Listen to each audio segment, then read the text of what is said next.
Hello दोस्तों, welcome to sleepy classes.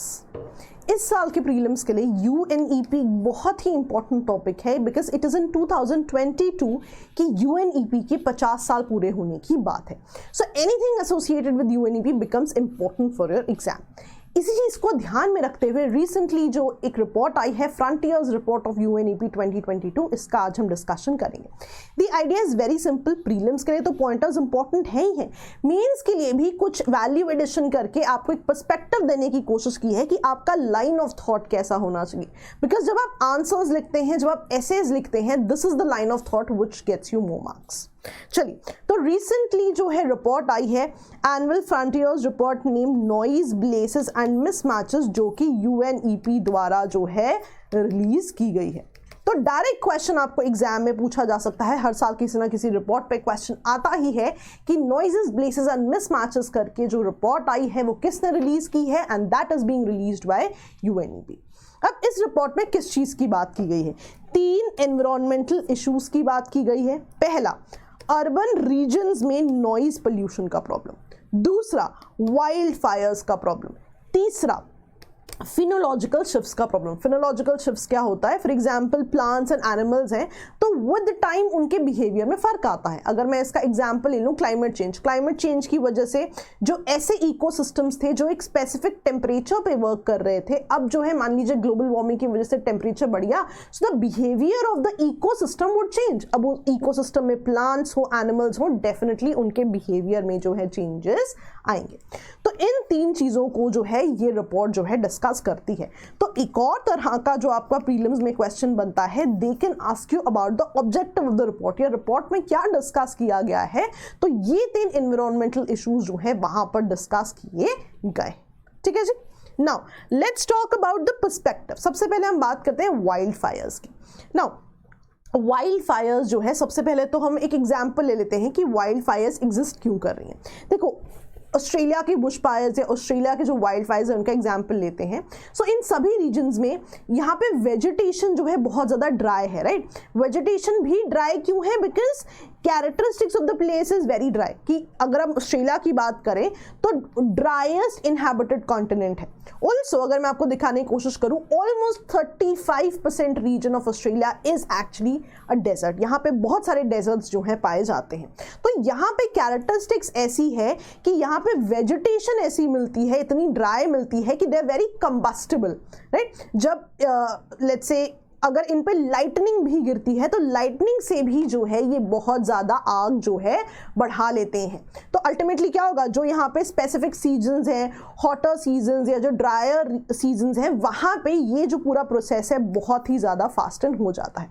Apart from that देखा जाता है कि जब मान लीजिए फॉरेस्ट को क्लियर करने के लिए उन्हें बर्न किया जाता है, चाहे आप इंडस्ट्रियलाइजेशन की बात करें, या कभी कभी देखा जाता है जो कम्युनिटीज़ हैं जो इन फॉरेस्ट में रहती हैं वो जब आग शुरू करती हैं तो ultimately because of the wind speed, because of the direction of the wind, because of the characteristics of the place, ये जो पूरा का पूरा वाइल्ड फायर्स है, ये इसका एक्सपेंशन बढ़ जाता है, ये बहुत ही ज़्यादा जगह में फैल जाती है। So this is the basic mechanism of a wild fire. Similarly आप देखते हो, अगर आप इंडिया का एग्जाम्पल ले, उत्तराखंड में भी जो है फॉरेस्ट फायर के एग्जाम्पल जो है पाए जाते हैं, जिसका एक बहुत इंपॉर्टेंट रीजन उन रीजन्स की जो है वेजिटेशन भी होती है। सो नाउ ये तो बहुत ही बेसिक था कि अगर आपको वाइल्ड फायर्स पे कोई क्वेश्चन आए, these are the basic pointers जो आपको याद रखने हैं। नाउ द थिंग बीइंग कि what does the report say, report जो है इसका एक एनालिसिस बताती है आपको कि अगर 2002 से 2016 तक की चीज़ को जो है हम रीड आउट करें तो देखा जा रहा है almost 423 million hectares of earth's land जो है वो बर्न हो चुका है, राइट। और अगर इसका मैं आपको एक बेसिक आइडिया देने की कोशिश करूँ, यूरोपियन यूनियन के साइज जितना लैंड जो है डिफरेंट जगह मिला के जो है बर्न हो चुका है। और बिकॉज क्लाइमेट चेंज हो रहा है, ये पूरा प्रोसेस जो है एक्सेलरेट होता रहेगा, राइट। और इसके लिए एक बहुत स्पेसिफिक फीडबैक लूप भी है। फीडबैक लूप का मतलब क्या होता है कि किसी एक प्रोसेस का आउटपुट जो है दूसरे प्रोसेस के इनपुट की तरह एक्ट करता है। एक लूप में ये चीज़ चलती रहती है। यहाँ पे कैसे हो रहा है? देखिए, क्लाइमेट चेंज होगा, ग्लोबल वार्मिंग बढ़ेगी, हीटिंग बढ़ेगी, सीजन ज़्यादा हॉट होगा, लाइटनिंग होगी, राइट। सो अल्टीमेटली क्या होगा, ये जो लाइटनिंग है, राइट, जो कि इवेंचुअली और फायर्स कॉज कर देगी, फायर जो है वापस लाइटनिंग कॉज करेगी, लाइटनिंग वापस फायर्स कॉज करेगी। तो एक जो है फीडबैक लूप यहाँ पे जो है चलता रहेगा और क्लाइमेट चेंज से ये चीज और ज्यादा फास्ट हो जाएगी। ऑल्सो पैरेलली एक और चीज भी वो कहते हैं कि ये जो वाइल्ड फायर्स हैं इनका ह्यूमन हेल्थ पे भी बहुत ज्यादा इम्पैक्ट है। You know people who inhale the smoke, उनको जो है रेस्पिरेटरी डिजीजेस हो सकते हैं। पीपल जिनके घर जो है इनमें जल जाते हैं या जिनको दोबारा से रिहैबिलिटेट करना पड़ता है, उनके लिए भी एक ये बहुत बड़ा कंसर्न है। ऑल्सो एक बहुत इंपॉर्टेंट चीज जो यहाँ पे हो रही है कि वाइल्ड फायर्स जो है इनसे जो ब्लैक कार्बन या पोल्यूटेंट जो रिलीज हो रहे हैं वो जो है आसपास के वाटर को जो है कंटामिनेट कर देते हैं। प्लस एक बहुत ही इंपॉर्टेंट चीज जो हो रही है, ये जो ब्लैक कार्बन या पोल्यूटेंट्स हैं इनसे ग्लेशियर्स भी और ज्यादा मेल्ट हो रहे हैं। कैसे मेल्ट हो रहे हैं? देखो बहुत सिंपल है। मान लीजिए कि स्नो है आपकी ग्लेशियर्स पे, ठीक है। स्नो की टेंडेंसी क्या है? एल्बिडो बहुत बढ़िया है, जो है आपकी सनलाइट आती है, इट रिफ्लेक्ट्स बैक। अब क्या होता है, जब इस पे ब्लैक कार्बन या पोल्यूटेंट सेटल हो गए तो इनकी टेंडेंसी है टू एब्जॉर्ब हीट। तो क्या होगा कि क्योंकि अब स्नो पे ये चीजें जो है इकट्ठी हो गई तो इनकी टेंडेंसी तो हीट एब्जॉर्ब करने की, तो they absorb a lot of heat, जिससे ग्लेशियर मेल्ट करेंगे। ग्लेशियर मेल्ट क्या होगा तो अल्टीमेटली क्या होगा, आपकी लैंडस्लाइड्स ट्रिगर होंगी, आपका जो है पानी और ज्यादा सी में जाएगा और वहां पे भी सी लेवल राइज होगा। तो ये चीज जो है एक लार्जर लेवल पे प्रॉब्लम जो है क्रिएट कर रही है। एक और देखिए यहाँ पे स्पेसिफिक पॉइंट है कि अगर बहुत ज्यादा ऐसा कुछ होता है, बहुत ज्यादा कार्बन रिलीज होती है in the atmosphere, it turns rain forest into carbon sink, right. इसका बहुत ही स्पेसिफिक मतलब है, मैं आपको समझाती हूँ। Additionally I have also used the word carbon fertilization. तो बेसिकली होता क्या है कि अगर एटमॉस्फेयर में कार्बन बहुत ज्यादा अवेलेबल है तो प्लांट्स जो हैं और ज़्यादा कार्बन डाइऑक्साइड यूज़ करते हैं फॉर फोटोसिंथेसिस, जिससे कि जो है और ज़्यादा पेड़ की क्रिएशन होती है। बेसिकली मैं क्यों बता रही हूँ आपको ये, there is something called carbon fertilization, right. ये एक जियो इंजीनियरिंग मेथड है जिसमें कि बहुत ही कंट्रोल्ड अमाउंट में, बहुत ही स्पेसिफिक जगह पे कुछ अमाउंट ऑफ कार्बन डाइऑक्साइड जो है इंक्रीज किया जाता है। जब प्लांट्स उस कार्बन डाइऑक्साइड को लेते हैं, फोटोसिंथेसिस का प्रोसेस और ज्यादा बढ़ जाता है। जब फोटोसिंथेसिस का प्रोसेस बढ़ जाता है तो प्लांट्स जो हैं अपने स्टोमेटा को क्लोज कर लेते हैं, तो जो वाटर है वो भी बहुत कम यूज होता है in the entire process. So ultimately क्या होता है कि अगर कंट्रोल रखा जाए तो और कार्बन जो है ये प्लांट्स लेते हैं and these plants excess carbon sink, की जो कार्बन एटमॉस्फेयर में था अब प्लांट्स ने उनको यूज कर लिया फॉर देयर ओन प्रोसेस। तो बेसिकली जो कार्बन डाइऑक्साइड आपके एटमॉस्फेयर में ग्लोबल वार्मिंग कर रहा था, अब इन प्लांट्स ने उनको अपने अंदर ले लिया फॉर अ सेपरेट प्रोसेस, ठीक है। अब होगा कि ये जो एक्स्ट्रा कार्बन रिलीज हो रहा है, अब जो है और भी ज्यादा कार्बन जो है लेट्स से इस चीज को लेगा, पूरा प्रोसेस बनाएगा। अब कार्बन फर्टिलाइजेशन में तो क्या होता है कि पूरा प्रोसेस कंट्रोल्ड है, बट इन जनरल अगर कार्बन डाइऑक्साइड बढ़ेगा तो पूरा प्रोसेस कंट्रोल नहीं है, बिकॉज पैरेलली बाकी चीजें भी तो हैम्पर हो रही हैं, पैरेलली बाकी चीजों पे भी तो इनका इम्पैक्ट हो रहा है। तो अल्टीमेटली क्या होता है कि this turns rain forest into carbon sink, और ज्यादा जो है कार्बन डाइऑक्साइड ली जा रही है, और ज्यादा फोटोसिंथेसिस हो रहा है, लेकिन पैरेलली जो प्रोसेसेस इंपैक्ट हो रहे हैं उनके बारे में, उन पे जो इंपैक्ट है उसको कंट्रोल करना बहुत ही ज्यादा मुश्किल हो जाएगा। So this is what the entire topic was all about कि वाइल्ड फायर्स का इंपैक्ट क्या हो रहा है। कार्बन फर्टिलाइजेशन मैंने आपको एडिशनली बताया है, आप इसको as a geoengineering technique भी आपके एग्जाम में जो है लिख सकते हो। There can be a prelims question on this as well, ठीक है जी। So ultimately what the report says is कि बहुत सिंपल सी चीज है कि आप प्रोसेस को रोक नहीं सकते। क्यों नहीं रोक सकते? बिकॉज एक नेचुरल प्रोसेस है, वेजिटेशन, वहां के कैरेक्टरिस्टिक्स इस चीज को जो है यूजुअली भी प्रमोट करते रहेंगे, राइट। वहां पे ये चीजें होती रहेंगी, लेकिन आप रिस्क रिड्यूस कर सकते हो, प्रिवेंशन मैकेनिज्म्स बना सकते हो, रिस्पॉन्स मैनेजमेंट कर सकते हो कि एक बार वाइल्ड फायर शुरू हो गई तो व्हाट शुड बी डन। अपनी सैटेलाइट्स के रिमोट सेंसिंग कैपेबिलिटीज पे काम किया जा सकता है सो दैट एक असेसमेंट करने में हेल्प करे। तो although the process can not be stop, but mitigation strategies पे काम किया जा सकता है। तो जब भी आप क्लाइमेट चेंज की बात करें, आप वाइल्ड फायर्स को डिस्कस कर सकते हो, बहुत बेसिक से पॉइंटर्स वहां पर दे सकते हैं। चलिए नेक्स्ट पॉइंट क्या था इनका रिपोर्ट का, नॉइज पोल्यूशन। तो डेफिनेटली ये चीज तो हम सभी को पता है कि नॉइज पोल्यूशन, जो मान लीजिए कि शहरों में इतनी ज्यादा ऑटोमोबाइल्स हैं या लेट्स से इतनी सारी फैक्ट्रीज हैं, इंडस्ट्रीज हैं जिनसे नॉइज पोल्यूशन हो रहा है, वो जो है ह्यूमन हेल्थ को और उनकी वेलबींग को इम्पैक्ट करते हैं, राइट। अगर मैं आपको एग्जाम्पल देने की कोशिश करूं, जो ये रिपोर्ट ने कोट किया है कि नॉइज पोल्यूशन ने 12,000 प्री मैच्योर डेथ्स को एवरी ईयर इन ईयू जो है कॉज किया है। तो आप एग्जांपल्स दे सकते हैं जब भी आप जो है इन पोल्यूशंस की बात करें। Also not only human beings, ऐसे एनिमल्स भी हैं जिनकी कैरेक्टरिस्टिक्स जो है ऑल्टर होते हुए देखे गए हैं। इसके लिए जो रिपोर्ट सजेस्ट करती है, बहुत ही अच्छी टेक्निकल टर्म है, रिपोर्ट कहती है पॉजिटिव साउंडस्केप्स पे काम करना चाहिए। साउंडस्केप्स क्या होता है? साउंडस्केप्स होता है वो वे जिसमें लोग परसीव कर रहे हैं, एक्सपीरियंस कर रहे हैं, किस तरह से लोग रिस्पॉन्ड कर रहे हैं to any sound in a specific place और टाइम। तो पॉजिटिव साउंडस्केप क्या होगा कि जब लोगों ने पॉजिटिवली रिएक्ट किया। पॉजिटिवली कब रिएक्ट करेंगे? जब लोग ऐसे लेट्स से ट्रैफिक वाले रीजन्स में नहीं है, ग्रीन बेल्ट्स वाले रीजन में है, ग्रीन स्पेस वाले रीजन्स में है, कि वहां पे जो है एक पॉजिटिव इंपैक्ट होगा इसका। तो पॉजिटिव साउंडस्केप आपने क्रिएट करना है।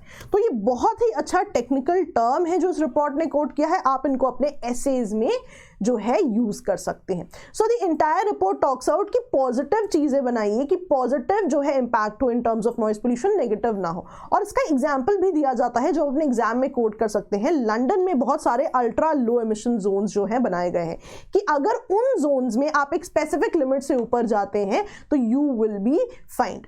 सिमिलरली इजिप्ट जो है, इनका तो अपना नेशनल प्लान ही है टू कॉम्बैट नॉइज। इन्होंने पूरा सर्वे किया है कि नॉइज पोल्यूशन के क्या इम्पैक्ट्स, और इन्होंने एक पूरा प्लान ही बना लिया है to combat it. Similarly Berlin में भी अगर आप देखेंगे, वाइड रोड्स में साइकिल लेन्स बनाई जा रही हैं सो दैट जो ऑटोमोबाइल से जो नॉइज पोल्यूशन है उसको कहीं ना कहीं केटर किया जा सके, लोगों को जो है साइकिल लेन्स पे जो है लाया जा सके।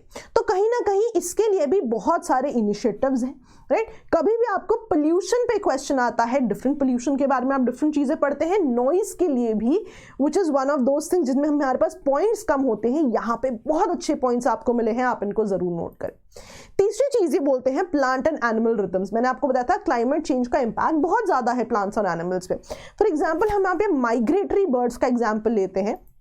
अगर आपने एनवायरमेंट में पढ़ा भी होगा तो आप जो ये ग्रीन रीजन देख रहे हैं, ये जो है CAW कहलाता है, सेंट्रल एशियन इंडियन फ्लाईवे, कि ये एक पूरा पाथ है, ट्रैक है जिस पे माइग्रेटरी बर्ड्स जो है फ्लो करते हैं। माइग्रेटरी बर्ड्स की अपनी सिग्निफिकेंस है। फॉर एग्जांपल जब बर्ड्स माइग्रेट कर रहे हैं, राइट, उनकी जो ड्रॉपिंग्स हैं वो जो है एज फर्टिलाइजर्स यूज हो जाती हैं जिन लैंड्स पे वो जाते हैं। जब ये माइग्रेटरी बर्ड्स बहुत ज़्यादा लेक्स के पास जाते हैं तो they act as predatory species, जो कि वहाँ पे जो फिशेस हैं उनको जो है उन पे फीड करते हैं और इकोसिस्टम में बैलेंस लेके आते हैं। आपने लोकस्ट के बारे में भी पढ़ा होगा, लोकस्ट अटैक बहुत ज़्यादा न्यूज़ में रहा था। तो अगर आप रिसर्च पेपर्स पढ़ेंगे, रादर डाउन टू अर्थ में एक बहुत ही अच्छा आर्टिकल भी है दैट सेज कि लोकस्ट का जो इन्फेस्टेशन है वो इतना इसलिए भी बढ़ गया है बिकॉज क्लाइमेट चेंज की वजह से बर्ड्स की जो है मूवमेंट बदल गई है। अब क्योंकि क्लाइमेट चेंज हो गया है, उनका पूरा रूट जो है ट्रैक करना, चार्ट करना बहुत ही ज़्यादा मुश्किल हो गया है, उनके लिए टेम्परेचर्स बदल गए। So because of unavailability of birds, ये भी एक रीज़न रहा है कि लोकस्ट अटैक जो है बहुत ज़्यादा बढ़ गया। So the report says कि ये फिनोलॉजी पे बात करती है कि ऐसी लाइफ साइकिल जो कि एनवायरमेंटल फोर्सेस की वजह से बदलती है, कि मान लीजिए जो भी चेंजिंग कंडीशंस है उसकी वजह से प्लांट्स और एनिमल्स या स्पीशीज की इंटरेक्शन बदल रही है, चाहे एक्वाटिक स्पीशीज हो, टेरेस्ट्रियल स्पीशीज हो। जैसे जैसे टेम्परेचर बढ़ेगा, रेनफॉल बढ़ेगी, रेनफॉल घटेगी, right, species will either migrate, मान लीजिए, या फिर they will not exist anymore. मान लीजिए कोई स्पीशीज अगर किसी स्पेसिफिक टेम्परेचर रेंज में या किसी स्पेसिफिक रेनफॉल रेंज में जो है बेस्ट ग्रो करती है, because of changing patterns there'll be changes. So basically climate change की वजह से बहुत ज़्यादा issues आ रहे हैं, right? एंड इसके लिए बहुत इंपॉर्टेंट जो एग्जाम्पल दिया है, जो मैंने आपको बताया भी था माइग्रेटरी बर्ड्स का, कि अब प्रिडिक्ट करने में बहुत ज़्यादा दिक्कत आती है कि उनका पाथ किस तरह का होगा, कब दे विल गो। बहुत बार बाइक से एग्जाम्पल्स भी पढ़ते हैं एनवायरमेंट में कि बहुत सारे seasonal birds did not come to India. Why? Because of climate change, their nature is changing, the impact is changing their variations, right. तो इसके लिए एक बहुत इंपॉर्टेंट पॉइंट वो क्या बोल रहे हैं कि बहुत कोशिश की जानी चाहिए कि इंटरनेशनल एफर्ट्स किए जाएं टुवर्ड्स दीज माइग्रेटरी रूट्स, चाहे कोई भी चेंजेस हो। अगर आप फूड प्रोडक्शन की भी बात करें तो आप देखते हैं बहुत सारी फसलें जल्दी या लेट कभी कभी होती हैं। व्हाई? बिकॉज ये सीजनल वेरिएशंस हैं जो कि क्लाइमेट चेंज की वजह से आ रही हैं। तो अल्टीमेटली इट सेज कि कहीं ना कहीं ग्लोबल वार्मिंग को जो है हमें केटर करना बहुत ज़रूरी है, और इसके लिए बहुत ज़्यादा ज़रूरी है कि हम CO2 एमिशंस पे जो है काम करें कि ये एमिशंस कम होते रहें, सो दैट क्लाइमेट चेंज जो ग्लोबल वार्मिंग का प्रॉब्लम है वो बहुत ज़्यादा ना हो, और जिससे कि प्लांट्स एंड एनिमल रिदम्स में जो चेंजेस आ रहे हैं उनको जो है कंट्रोल किया जा सके। So the entire idea was very simple कि आपको एक पर्सपेक्टिव दिया जाए कि आप किस तरह से चीज़ों को कोट कर सकते हैं। प्रीलिम्स में मैंने आपको पहले ही बताया, पूछ सकते हैं कि रिपोर्ट किसने जो है रिलीज की है, बेसिक ऑब्जेक्टिव क्या है। मेंस में भी इसका बहुत इंपॉर्टेंट रोल है। क्लाइमेट चेंज के इम्पैक्ट का अगर आपको रोल आता है, आप जो है बताइए कि माइग्रेटरी बर्ड्स पे क्या इम्पैक्ट है, आप बता सकते हैं वाइल्ड फायर्स पे क्या इम्पैक्ट है, राइट। तो इन सब पे आपको जो भी क्वेश्चन आता है यू कैन आंसर। GS2 में आपसे पूछ सकते हैं कि एनवायरमेंटल गवर्नेंस के लिए क्या स्टेप्स लिए जा रहे हैं, तो वहां पे आप इनको एज इंट्रोडक्शन यूज कर सकते हैं कि ये कुछ चीजें हो रही हैं जिसकी वजह से एनवायरमेंटल गवर्नेंस जो है एक बहुत इंपॉर्टेंट फैक्टर बन चुकी है। अगेन बायोडाइवर्सिटी पे क्या इम्पैक्ट है, आप जो है माइग्रेटरी बर्ड्स की बात कर सकते हैं। क्लाइमेट चेंज का हर एक चीज पे क्या इम्पैक्ट है, आप बताइए कि वाइल्ड फायर्स की वजह से ये एग्रावेट हो रहे हैं। आपको अगर जियो इंजीनियरिंग टेक्निक्स भी पूछी जाती है एनवायरनमेंट में, वहाँ भी कार्बन फर्टिलाइजेशन एक बहुत ही अच्छी जो है टेक्निक हो सकती है। एंड डेफिनेटली GS4 में एनवायरमेंटल एथिक्स में जो है आप कहीं ना कहीं इन एग्जाम्पल्स को जो है अपने पॉइंटर्स में यूज़ कर सकते हैं। और ये जितना भी आपने सीखा है एसेज में भी ये एक बहुत ही इंपॉर्टेंट पैराडाइम बनेगा, क्योंकि आप बहुत टेक्निकल पॉइंटर्स पे बात कर रहे हैं, तो आपके जो है मार्क्स भी उसी तरह से इंक्रीज होंगे। तो that was all for the day. I hope you learn something new. कोशिश यही रहती है कि आपको एक नया पर्सपेक्टिव दिया जाए, आपको एक नई दिशा दी जाए, सो दैट आप जो है अपने थॉट प्रोसेस पे और ज़्यादा काम कर सकें। तो चलिए पढ़ते रहिए, रिवाइज करते रहिए। अगर ऐसे कोई टॉपिक्स हैं जो आप चाहते हैं हम डिस्कस करें तो डेफिनेटली आप हमें बता सकते हैं। ऑल द बेस्ट दोस्तों, बाय बाय।